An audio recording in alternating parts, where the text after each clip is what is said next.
James from Roman 3 here. This is my second video in a series talking about the leadership framework of integrity leadership.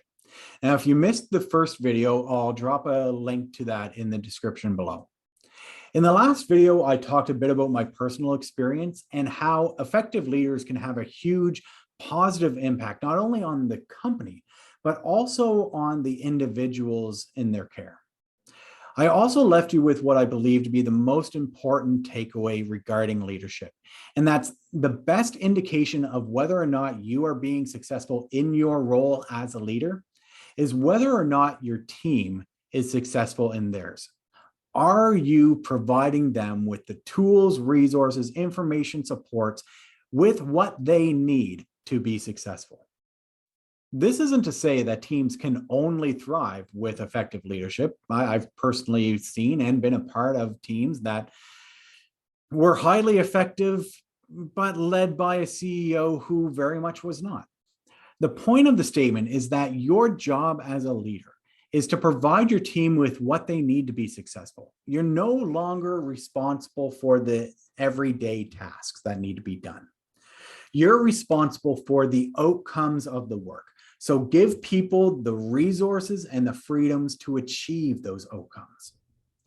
Anyways, what I want to do in this video and the subsequent videos in this series is to look at stories from employees about their managers or bosses and run the situation or the scenario through the framework of integrity leadership. Just so that we're on the same page, I'm going to go over what integrity leadership is and the 5 domains that comprise this system.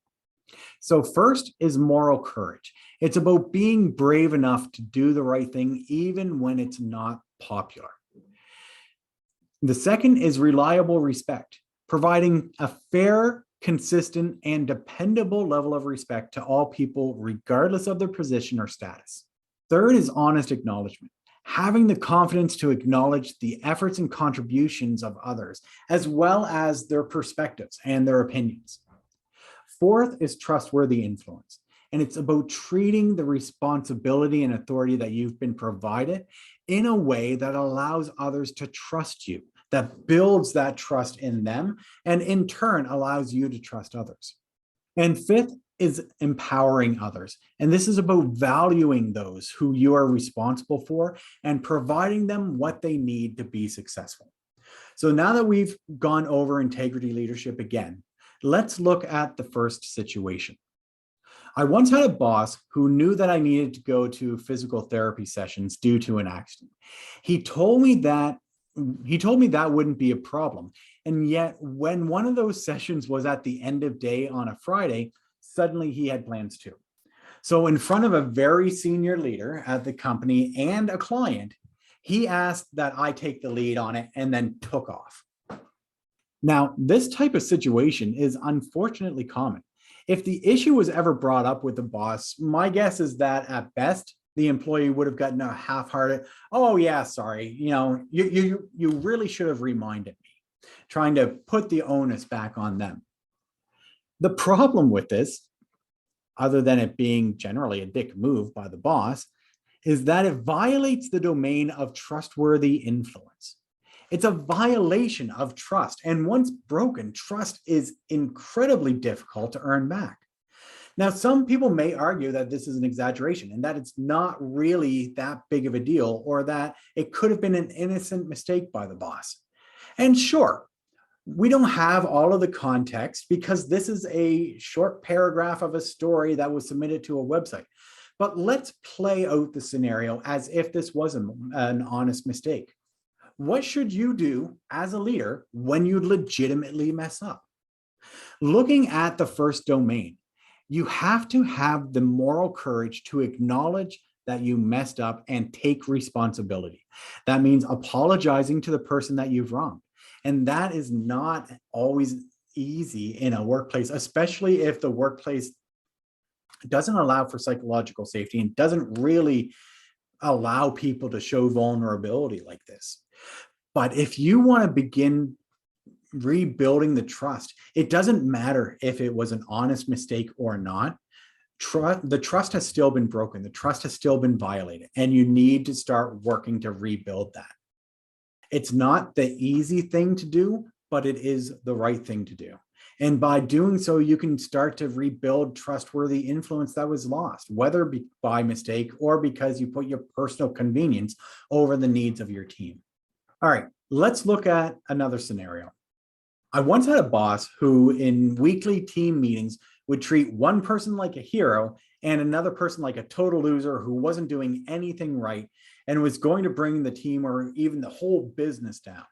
We're talking full-on hazing in a group setting. You never knew who was going to be the victim, so we were all dreading the meeting. Once you realized you weren't going to be picked on that week, you could breathe a sigh of relief for a second, but then you felt horrible for the person who was the victim. And you felt really guilty if you were the one who was praised as a hero that week. Not surprisingly, there wasn't a lot of substance behind why an individual was being praised or hazed so much. It was just a management technique. And I got to say, perhaps the saddest part of this entire scenario is that it was likely intentional. A so-called management technique to keep people on their toes, to balance out when you say. There's still a mentality with a lot of managers that if you say something positive about somebody, you then have to turn around and say something equally negative. That is not a valid management tactic, or it's not a management tactic that will actually build trust and inspire confidence in you as a leader. And unfortunately, I've actually experienced similar situations with a former CEO who viewed it as a means to keep people from becoming complacent. Anyways, other than everything that's wrong with this scenario, what's actually wrong with this scenario? Well, first off, there's no respect here at all, let alone reliable respect. People cannot rely on this leader to be, well, they can't rely on them for anything, because one day you may be praised as the hero of the company who's doing great work, and then the next week turn around and have your job threatened because you're leading the organization into despair. How can you ever believe anything that comes out of this person's mouth with such hypocrisy? They're certainly not using the authority that they've been given in a trustworthy manner, and they're not empowering their team. I'm going to go out on a limb here and say that this person also would not have the moral courage to do what's right, even if it's difficult or uncomfortable. So what can be done in this situation? And honestly, this is where this situation is different than the last one.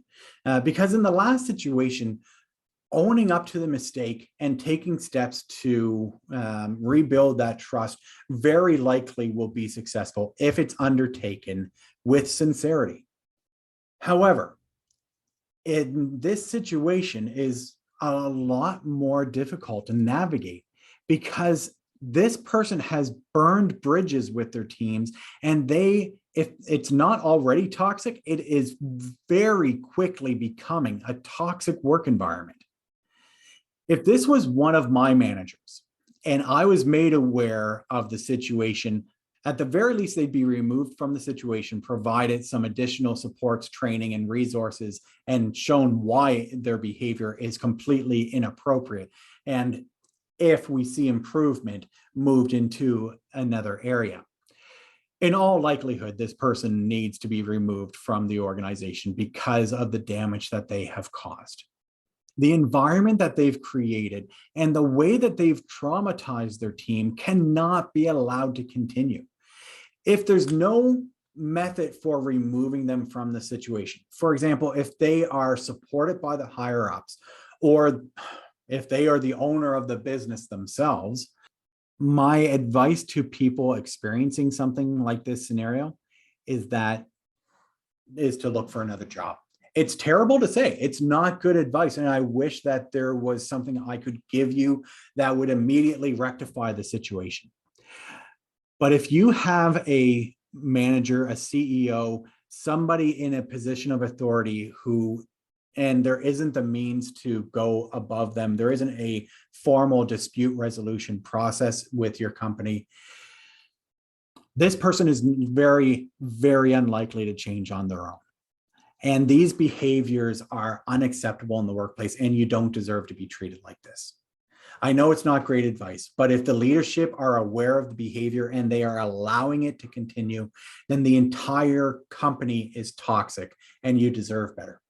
All right, well, ending it on a bit of a downer, but we're going to continue this video series by looking at different situations, different scenarios that people are submitting in online and deconstructing them, looking at how the framework of integrity leadership either shows us exactly what is being done wrong or provides us with a mechanism to rebound, to fix the mistakes that have been made. Let me know in the comments if you've experienced bad managers like this, or if you would like to share your experience with us to look at in a future video. Thank you for your time. Don't forget to subscribe to be notified when new content is released. Have a great day.